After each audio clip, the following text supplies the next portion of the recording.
Industry in this country is extremely powerful. And here we are decades later, and very little progress has been made on keeping people safe from these chemicals.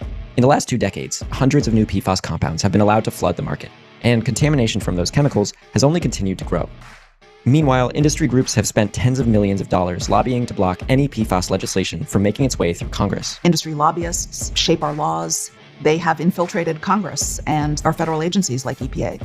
It's time that we prioritize the American people's health over profits of big polluters. In April of 2024, Biden's EPA established the first ever federal limit on forever chemicals in drinking water. It was estimated that the new limits would reduce exposure for 100 million people nationwide. And then, of course, there's the ever-changing political landscape, and that is more like this. Under Trump, everything is up in the air. The administrator, Lee Zeldin, when he was a representative, he seemed very concerned about PFAS. When I was in the House, I was a member of the PFAS task force.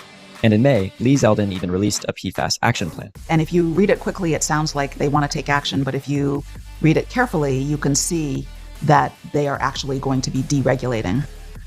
Later that month, the Trump administration announced they would be eliminating many of the Biden-era limits on PFAS in drinking water, citing the need for, quote, common sense flexibility.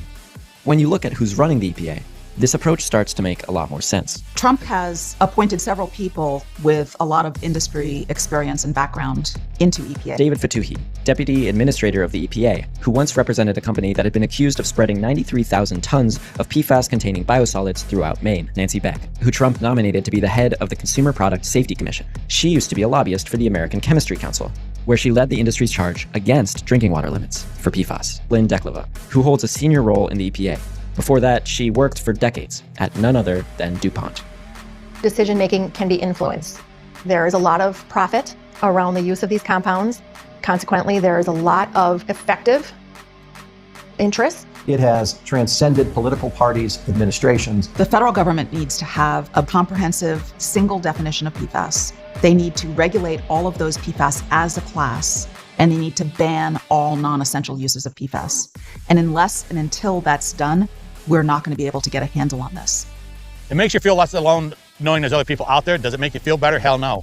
Because now you just know there's another person out there, the misery to live with that I've lived with. As the American people, we got to band together to get the PFAS cleaned up. It takes a lot of people to move the mountain, and PFAS is a mountain.